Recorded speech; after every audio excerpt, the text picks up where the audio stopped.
Welcome back, everyone, to the Geeks, Geezers, and Googlization Show, the home of Googlization Nation, where we talk with HR and business thought leaders about the crazy shift going on all around us and explore the disruptive convergence of technology, business, and people. Here are your hosts, Ira Wolfe and Jason Cochran. Hello, everybody. Welcome back to another episode of Geeks, Geezers, Googlization, a show from the People Forward Network. I'm Jason Cochran, hosting solo again today. Ira is enjoying the sunny rays of Hawaii on his birthday today. Long overdue vacation for him. We miss you, Ira, and we look forward to seeing you back in the crow's nest next week. Thank you all for being part of Googlization Nation. If you think this is just another podcast, think again. We've become the voice of some of the most important, crucial conversations that are confronting business leaders and people today. Our goal is to bring you ways to reimagine tomorrow and explore the impact and convergence of business, technology, and people. Because of you, we are now a top 1% podcast globally in popularity. We're also ranked as a top 100 business management podcast, and we're also ranked in the top 100 for thought leadership. Thank you for listening and allowing us to do what we do with our amazing guests. This episode of Geeks, Geezers, Googlization is sponsored by our partners at Why Institute, your personal and professional GPS for a meaningful life and purpose-filled career. You'll hear more about the Why operating system and the Why Institute later on in the show, including a special Why workshop that Ira and I will be doing upcoming here on February 23rd at noon Eastern time. So stay tuned for more details on that. Well, folks, the AI cat is out of the bag. In fact, think of it this way. Kids and babies now will never know of a world that existed without AI as an everyday part of our lives. It's going to define their generation. And fresh off the heels of ChatGPT's public release, Google is about to launch their own conversational AI service named Bard. And that's scheduled to come out next week or the following week, sometime here in mid-February.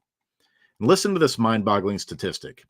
Since its public launch on November 30th of 2022, so just a few months ago with ChatGPT, it reached 100 million monthly users in just 2 months, becoming the fastest growing consumer application in world history. Now, for reference, the previous two companies that held that title were TikTok. It took them 9 months to reach 100 million users. And then before TikTok was Instagram. It took them about 2.5 years. So, if you thought things couldn't possibly change any faster than they already have since 2020, think again. And make no mistake, AI will likely be the most disruptive advancement that we experience in our lifetime, from how we work, to how we travel, to how we age, and to even how we perceive reality. And given the growing pains that we all, including our economy, are going through to adapt to these unprecedented levels of change, what are we to make of the mass layoffs in January? Zoom just yesterday announced a 15% cut in staff. I saw just before we hopped on here, eBay and Boeing now are also looking at layoffs. And then another question is, how do we begin learning the skills for jobs that don't even exist yet? To help us make sense of all of this rapid change, we've got Sarah White joining us today. Sarah is the founder and CEO of research firm Aspect 43. And we're going to dig into their latest research on ethical layoffs and employee experience during RIFs. But first, before we get there, it is time for our Perfect Labor Storm segment. As you know, on each episode, we try to focus on just one disruptive, surprising, or worrisome trend that we think you should know. So here are our Perfect Labor Storm data for today. According to employment firm Challenger, Gray, and Christmas, U.S. employers announced more than 100,000 job cuts in January alone, with tech firms accounting for 41% of the cuts. It should be noted that for 18 straight months, employers were posted at least 10 million openings, a level that was never reached before 2021 in Labor Department data, going all the way back to 2000. Another layer to this is that average CEO compensation is now around 400 times more than the typical employee. And then lastly, according to Burning Glass Institute, there are 4 emerging skill sets that are providing a window into skill disruption for the future. Those 4 are AI and machine learning, cloud computing, product management, and social media. In fact, AI and machine learning, it's grown at a rate of 370% over the past 5 years.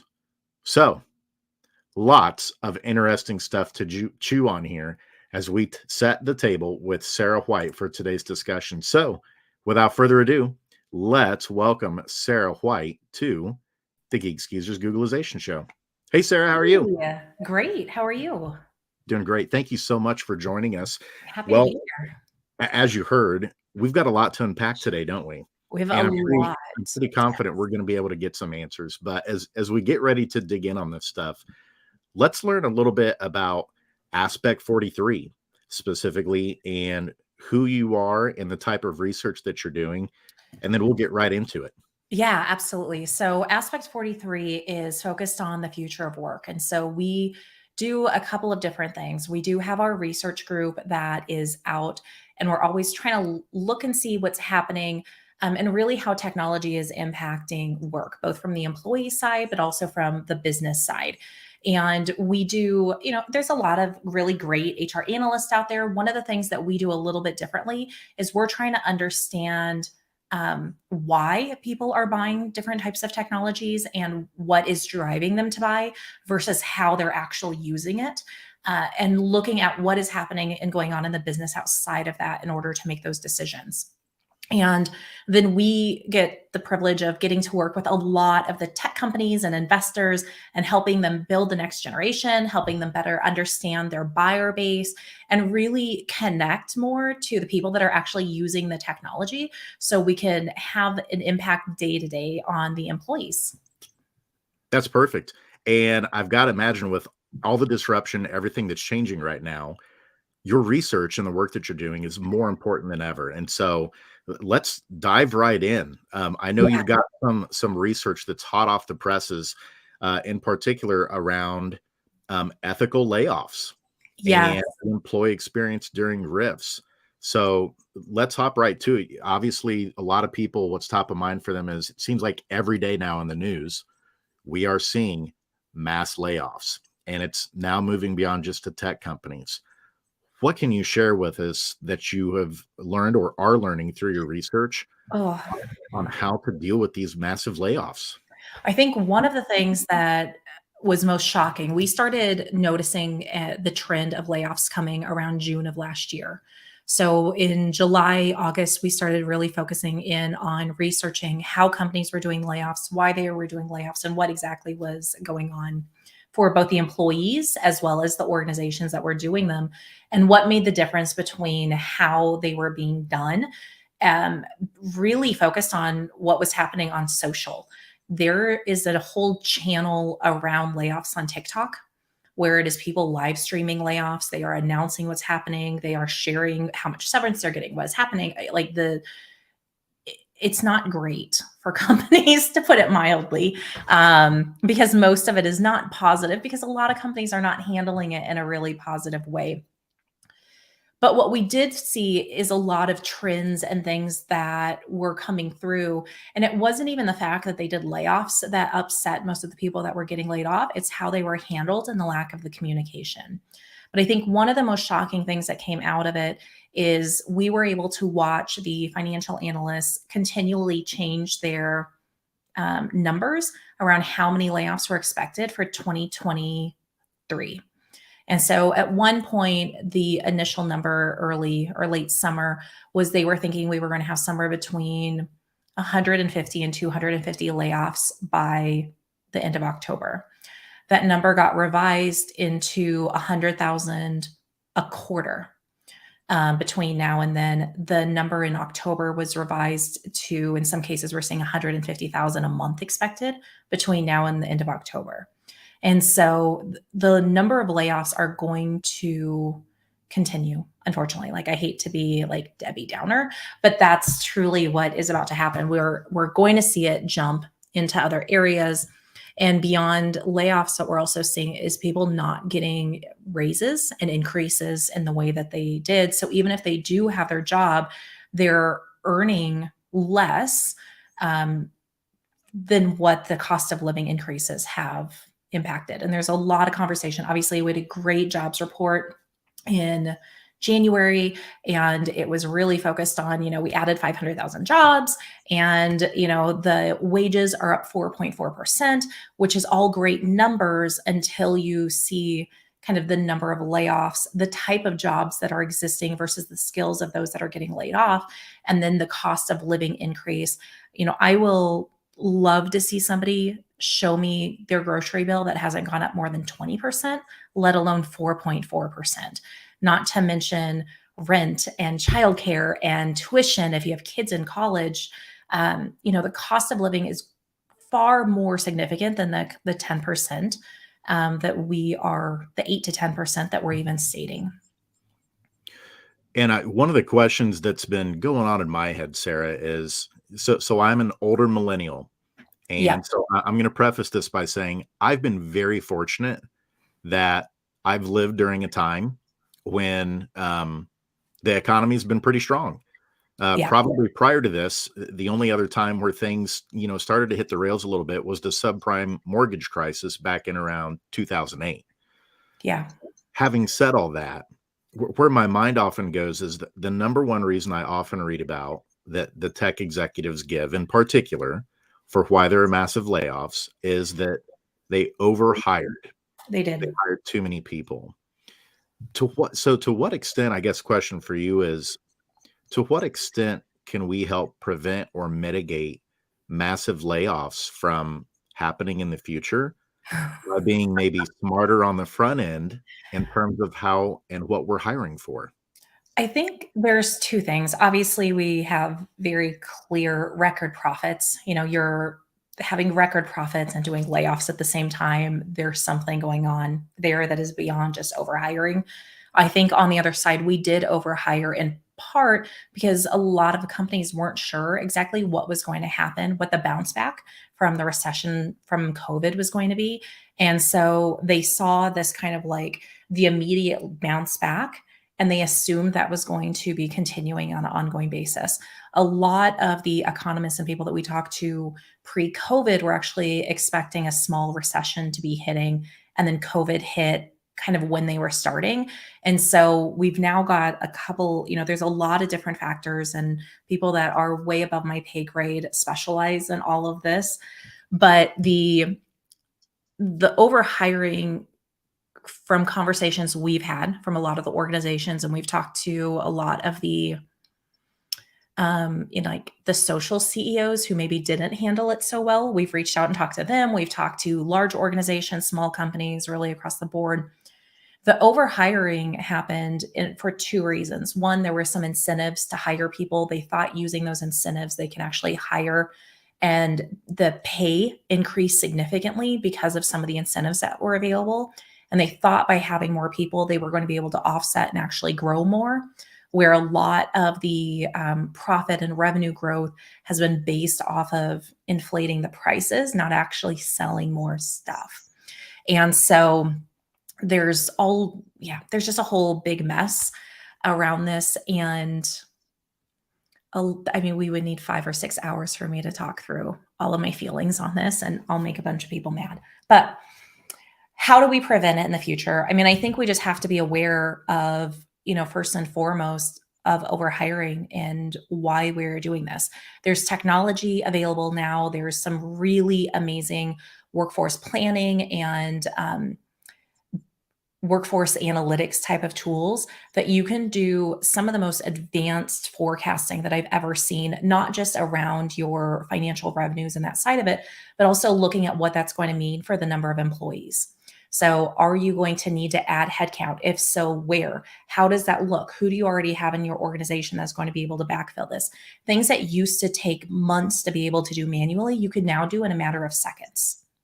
And so the technology is newer, but it is definitely being adopted. It is actually a little bit better the stuff coming out of Europe, but they've now jumped into the US.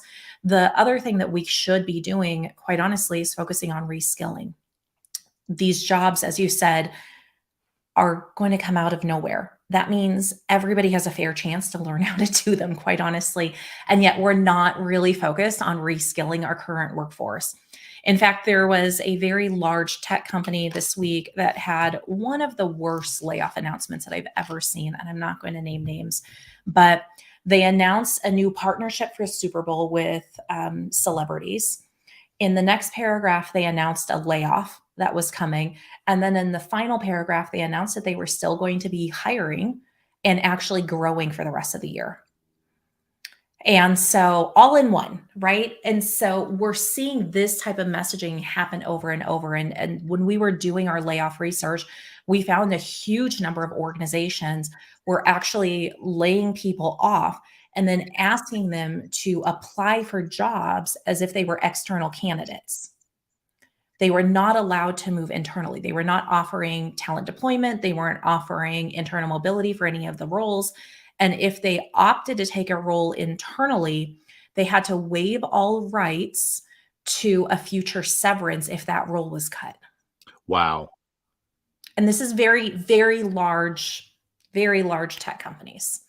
And so they're being designed to skip this. So we have this.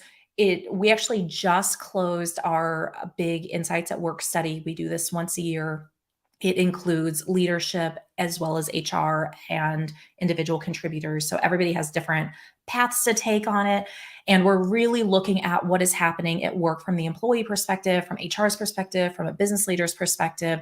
And one of the things that we ask about is, and it literally just closed, so this is the first starting point for any of the research announced, but we ask a question about if you're going to be hiring this year. And the number was astounding of how many companies said they were going to be hiring this year.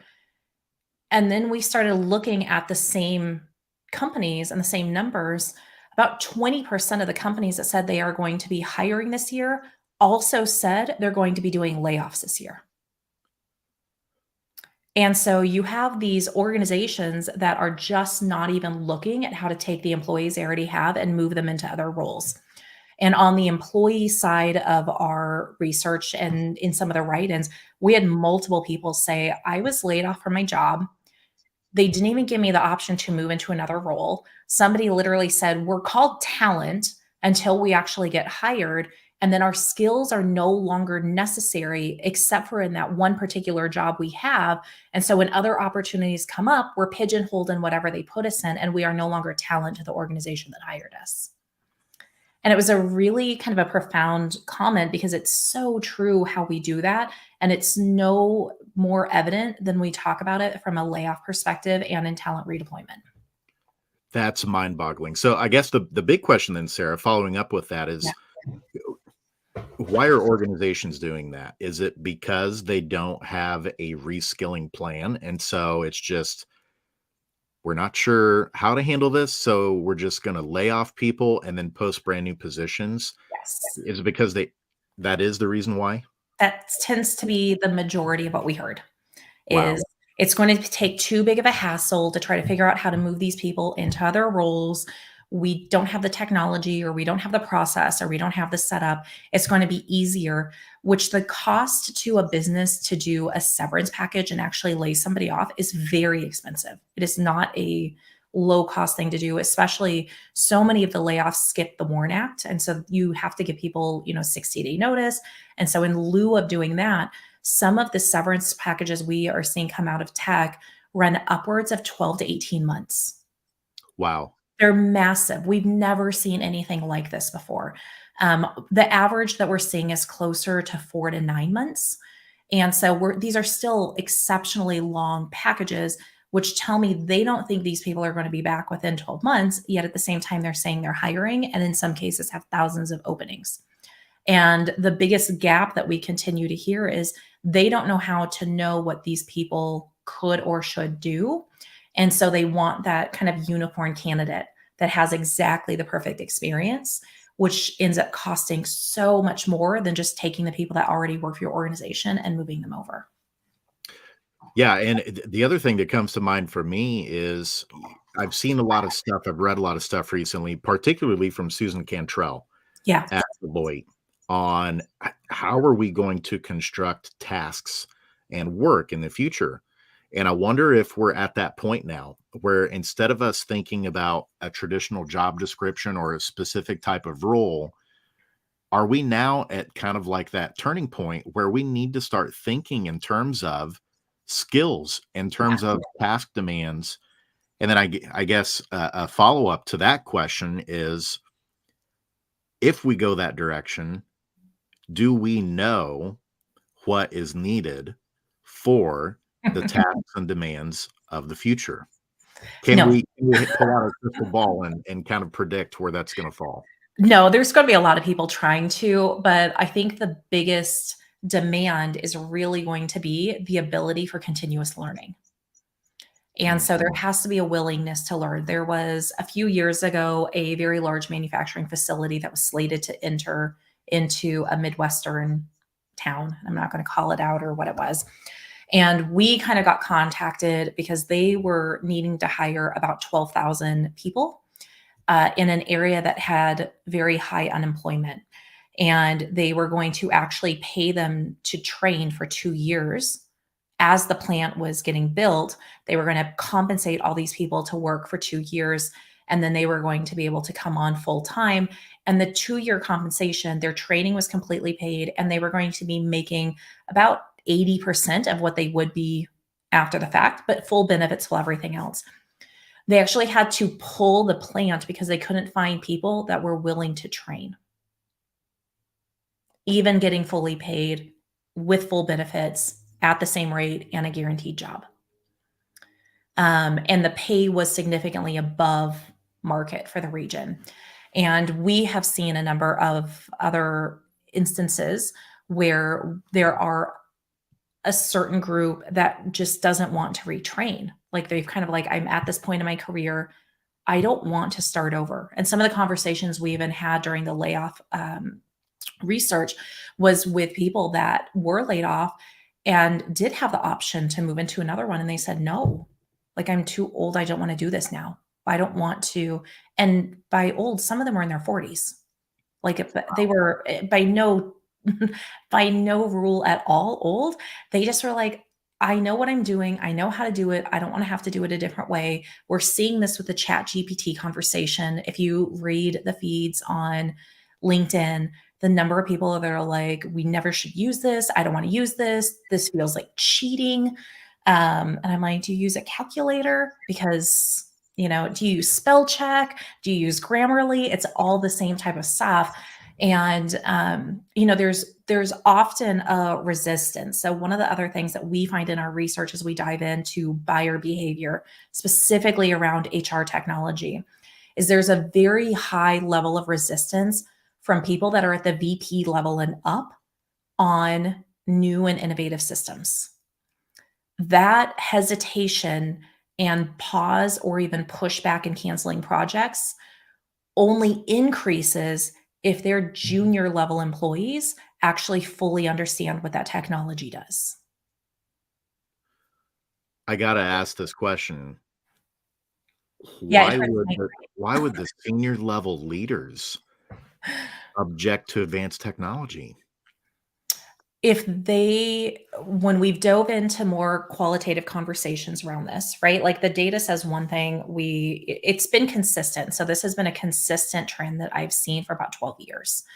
And so it kind of ebbs and flows a little bit, but it's been consistent for actually now, I guess, 14 years.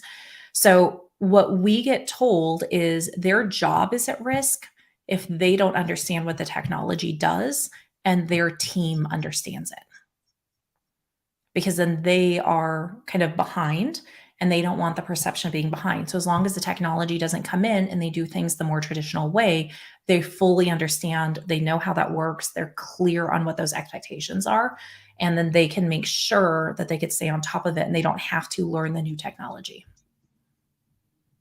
That doesn't seem like a good reason. It doesn't. As of this morning, out of, we survey thousands of people for this. So out of 1,000 active buyers, the pushback and senior leadership not understanding the technology is one of the top 5 reasons why technology is not getting bought and implemented in business today. So I've got to ask follow up to that because that just blows my mind. I did not Yeah. know that. That's one of the things today already you've taught me that I'm going to have to unlearn in my brain is I I presume know. that the top level leaders were the ones that were leading the transformation and change. So if they're not, if that's a struggle, how do you equip them? How do we equip organizations to be able to change, to be able to put together digital transformation Right. strategies so that they're not left behind? So it's not, obviously it's not all. It's just a good percentage of them, enough that it's having a broader impact. So I don't want to lump everybody. It's just a higher percentage at that level. We actually do see that C-suite is more apt to support this than the VP level is. It's an anomaly at the VP level across all industries. And it has not necessarily changed that much as generations have moved in and out of that VP level. And so there's just this one kind of strip. But what we can do and what we have been doing and have seen a big shift on is really around how we talk about technology and demystifying it. So if we can take something that like AI or ChatGPT or any of these other tools and we can stop talking about them with buzzwords and trying to make them so complicated and we could just make it really simple, it lessens the anxiety for buyers across the board. And this is true of every single size organization, every single industry in the US and Europe, in Australia. Our survey is global. And so we see that this one thing about talking about it in a more simple way actually reduces the fear and helps them understand.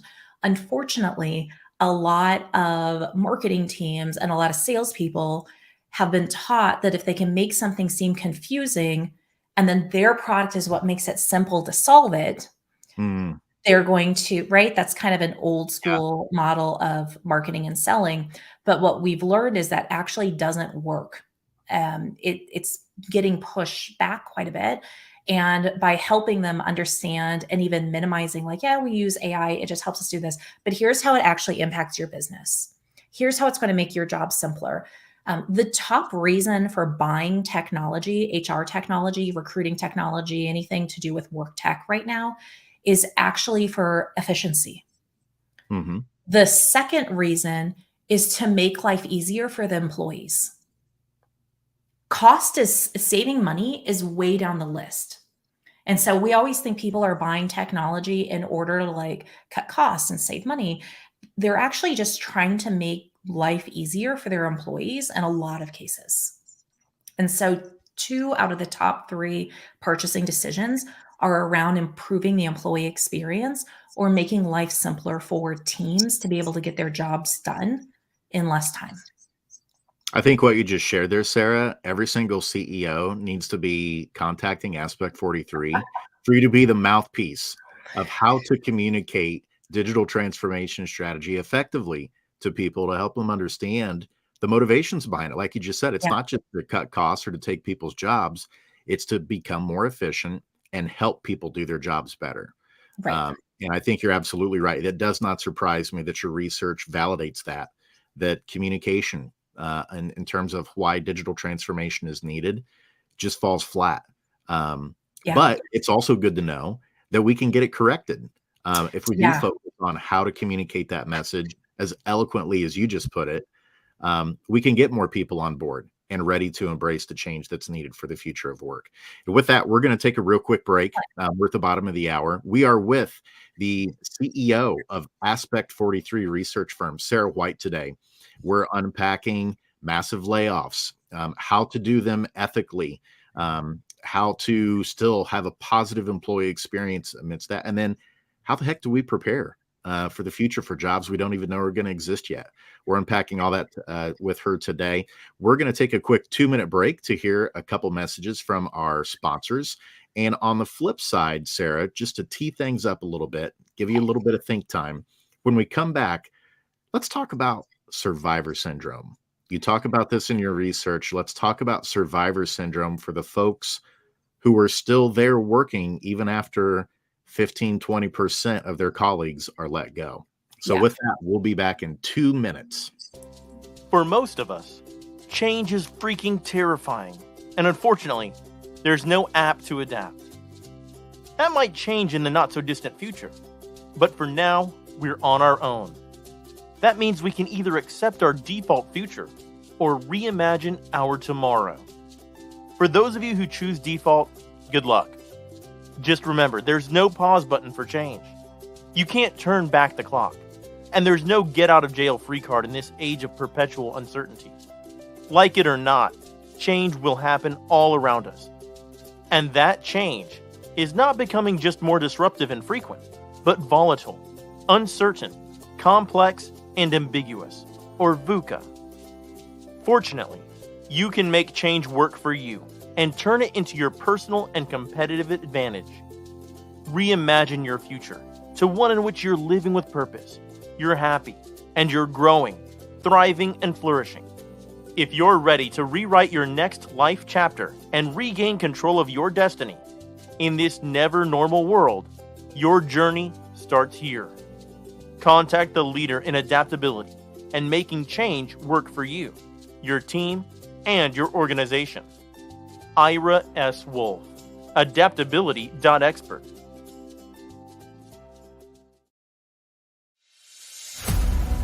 There's a certain kind of coach who believes what we believe, who leads people to greatness, who gets people unstuck, who unlocks all of your passion.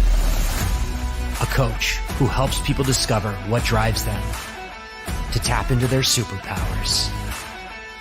That knowing your why is the first step to untap potential,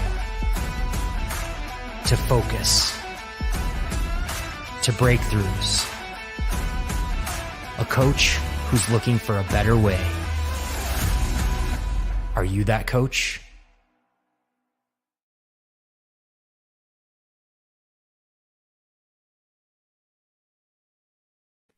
And welcome back, everybody, to Geeks, Geezers, Googlization. We're with Sarah White today.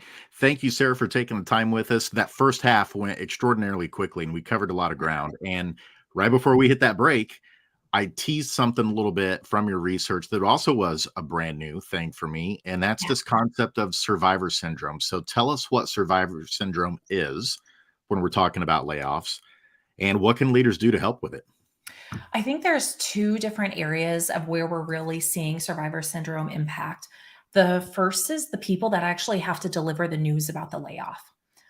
This seemed to be a huge factor. We talked to a handful of people that were not in HR, that were not necessarily the managers, but they were literally tapped on the shoulder and told they had to do these layoffs with less than a 30-minute notice. Here's a script.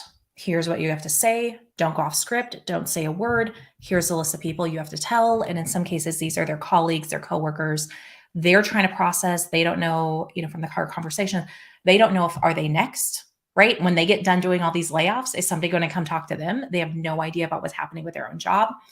And they just were not mentally prepared because they had no idea this was coming. Because as I mentioned, a lot of the companies that have been doing layoffs lately have opted to do the severance program instead of the actual notices ahead of time. What we have found can be done very simply is just having a conversation and giving people the time to mentally prepare for that. And then also providing some services, whether it's through an EAP or a counselor for the people that did do that in order just to have the conversations. But in either event, letting them know very clearly the impact their role is about to have. Like, are they safe? Are they possibly part of it? Are they at risk? Like, they need to know that going in, and they need to have time to actually walk through and talk to somebody about the emotional side of how things can be done. We talked to somebody outside of tech, and they actually had to have security at the door because they were laying somebody off, and he completely destroyed the room in person. She was basically locked in a room with, she was a, 5 foot, 110-pound woman who had just been handed all of this over, was not prepared for any of this type of stuff. And it was a 250-pound, 6'3" man who literally flipped a table and threw a chair at her. And she's trying to get security in. She doesn't know what to do. Nobody prepared her. She had no idea they didn't have any notice for it. Like there's a lot of those stories that we heard. And so there's that level of survivor's guilt.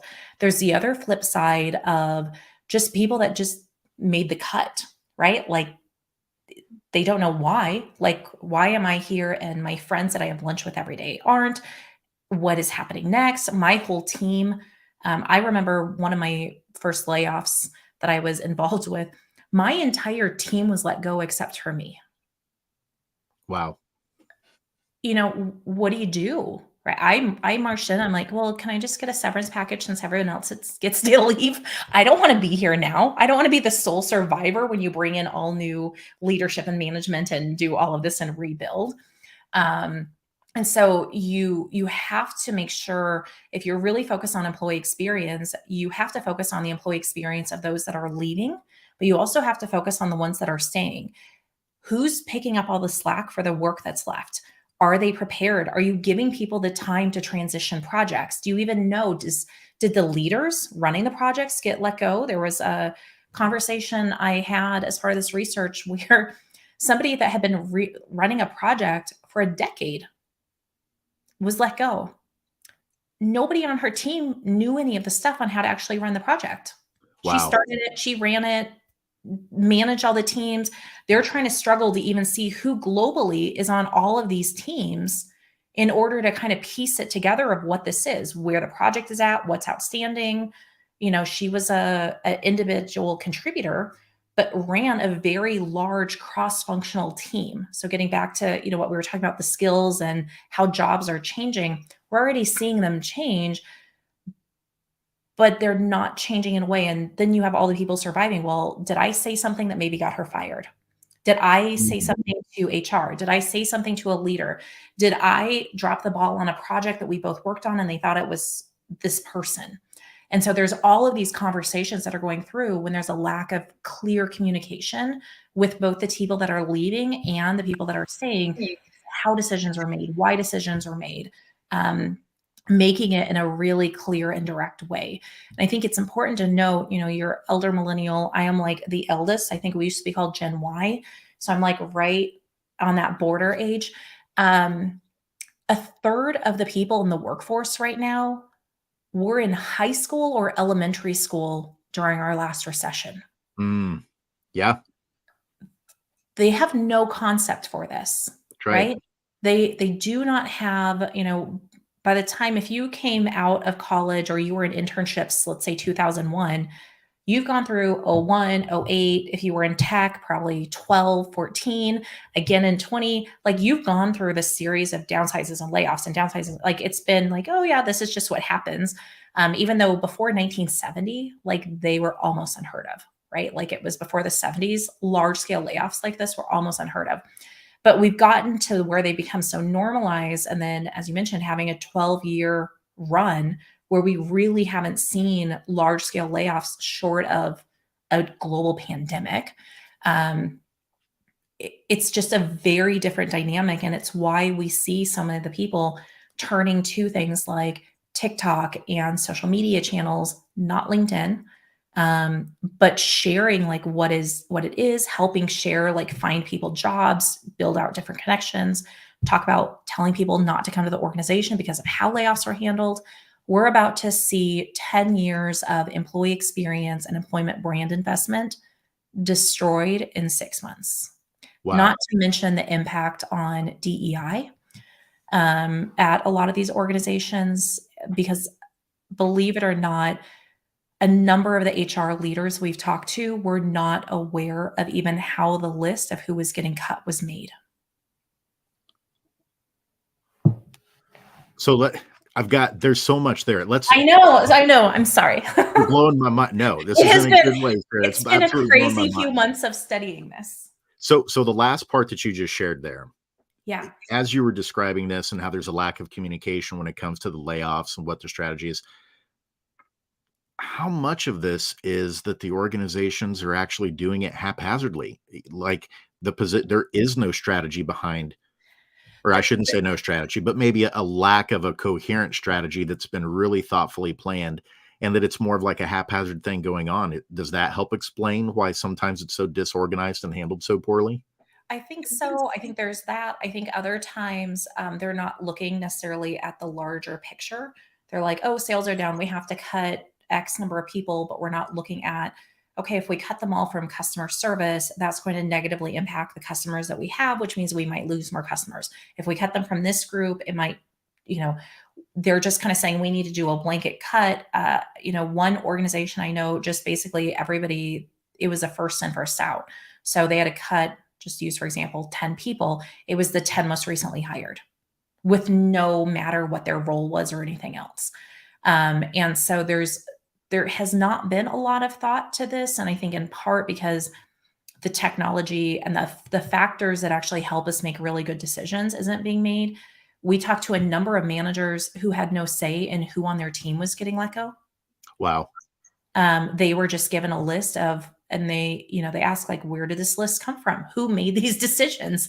And it wasn't even based on performance reviews or anything like that. There, no rhyme or reason. And that, I think, has been one of the things for not just the people that were let go, but for a lot of the people that were staying, that were not even coworkers, but for the leaders of these teams, not knowing how or why these decisions were made and feeling completely like they've lost the power and control of their own team to feel like they could, protect or support or know like that their team was or wasn't even at risk.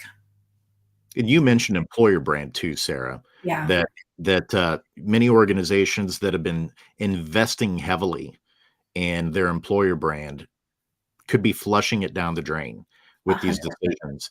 Yeah. And I also wonder if, to a certain extent, the reason we haven't seen positive change at the scale we'd like to see with most organizations in terms of how they handle layoffs is because I wonder if some of the senior level executives may still have that same mindset of, oh, eventually people will have to work. They'll have to come back to work, as opposed to viewing it through the lens of employer brand.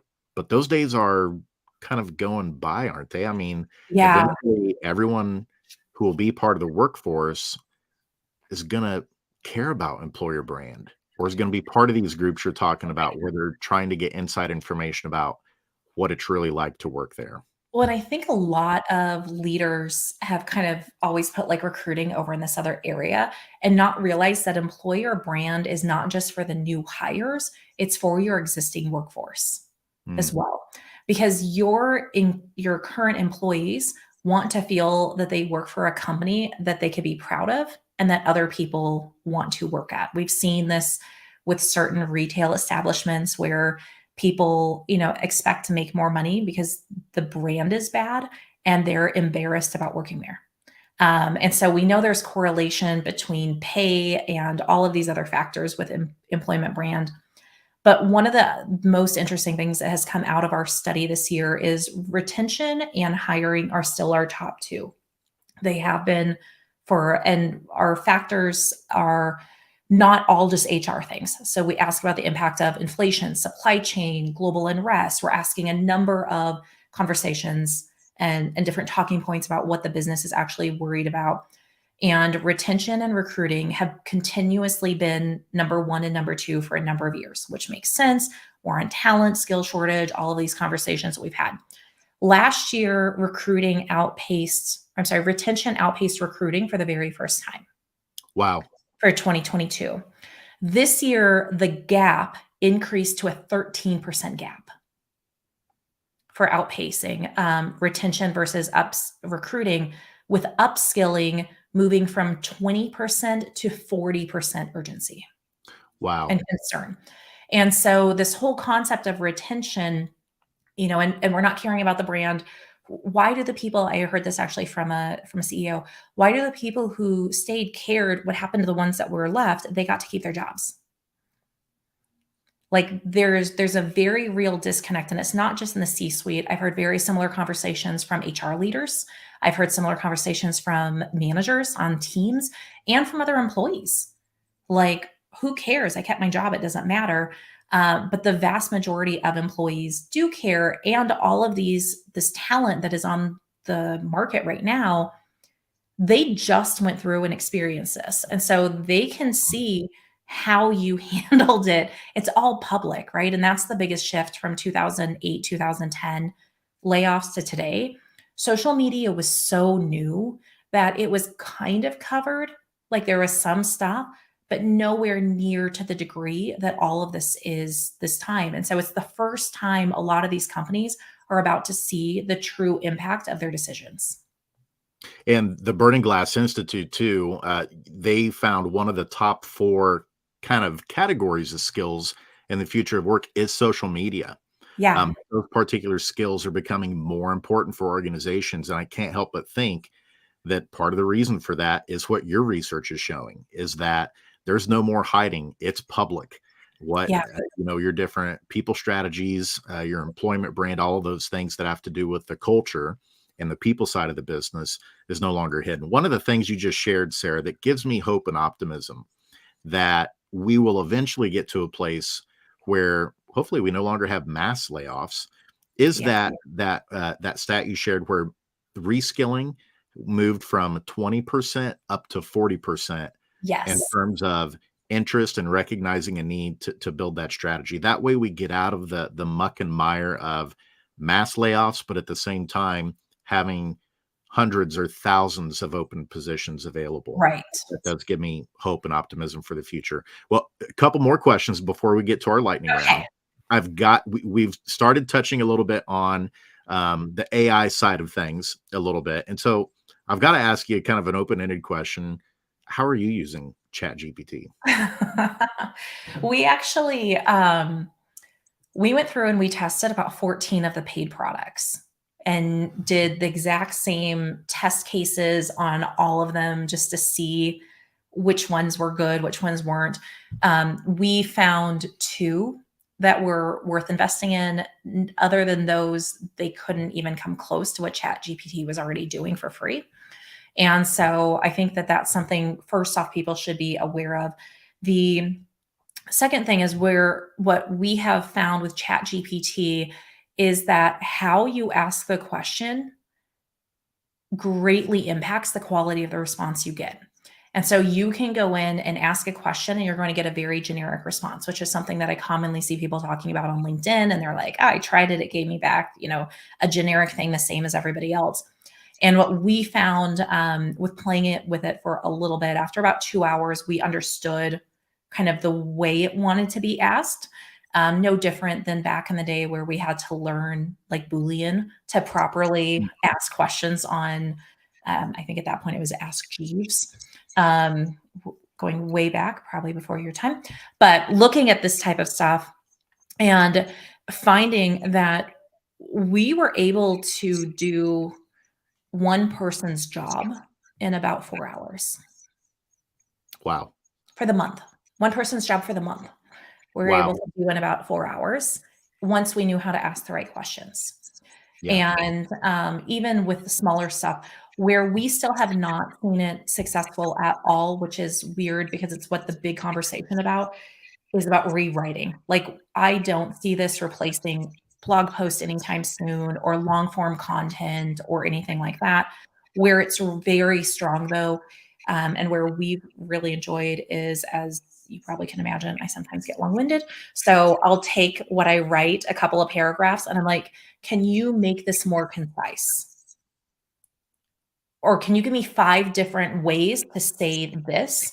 And out pops 5 different versions of what I said, not adding anything, not necessarily changing the tone of anything, just making it a little bit easier. And it's been phenomenal and it's been great. That's awesome. I actually stumped it today. I use it every single day. And today was the first time that I actually stumped it, where it just sat there blinking at me and couldn't provide a response. And the question was, how do we solve the teacher shortage crisis? It doesn't have an answer. And that just goes to show we still need people. We're always going to need people to really solve the complex problems. But it really is exciting to see a lot of the efficiencies, like you talked about, Exactly. that AI is going to bring to the table to free up more of our people's, our knowledge workers, mental resources to be innovators and bring value to the market and value added change. Well, one more question, the final one I've got to ask before we get to the lightning round is, what's something I should have asked you today that I did not? Oh gosh, I'm getting echo. Are you hearing me? Nope. It sounds okay on my end. Okay. I think one of the challenges and things that we need to think about just in general is why we're seeing such a big disconnect between really positive job report numbers, really, a market that's moving in the right direction. And yet on the other side, we are seeing so many people in this country struggling. The gap is widening so much that the disconnect now is not at people that are millionaires and up.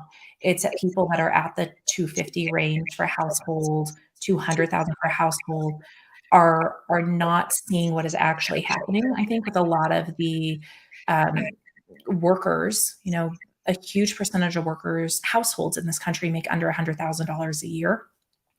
And so when things increase, when cost of living is going up 10 to 15%, but wages are only going up 3 to 4%, and they're like, it's not that big of a deal.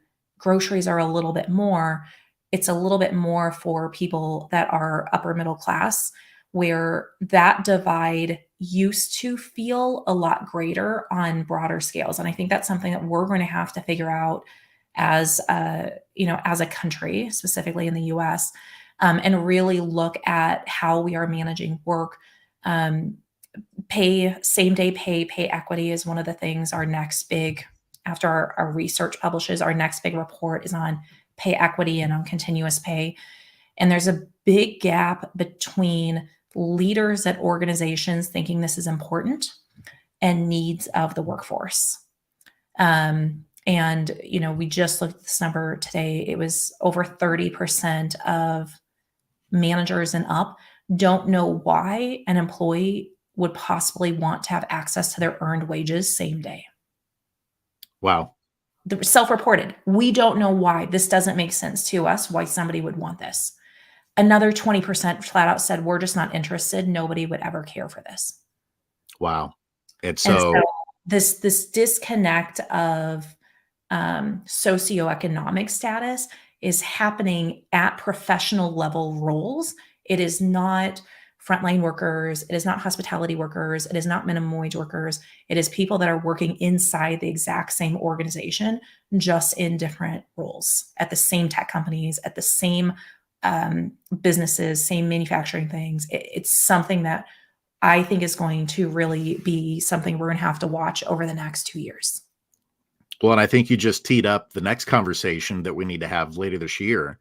If you do want to come back on, is let's dig into that once you have your research, because you're absolutely right. That's what I typically hear from folks is, are we in a recession? Are we not? I'm getting conflicting messages here. There's so much cognitive dissonance going on. The Matthew effect between the haves and the have-nots seems to be getting wider. So yeah, that sounds like a fascinating topic that we should cover next time that we have you on later this year. But we're going to get right into our lightning round. So we're just going to ask you 2 or 3 questions to get to know you a little bit better on a personal level, and then we'll wrap things up. And so let's start with this one, Sarah. If there was one person in the history of the world that you could spend the day with, who would it be? Oh, this is like the hardest question ever. We can try another one and come back Let's to that do another one. Let me come back to that. Okay. How about a favorite food? Pizza. Yeah, you can't go wrong with pizza. Cold, hot. What are your favorite toppings? Just straight up margarita pizza,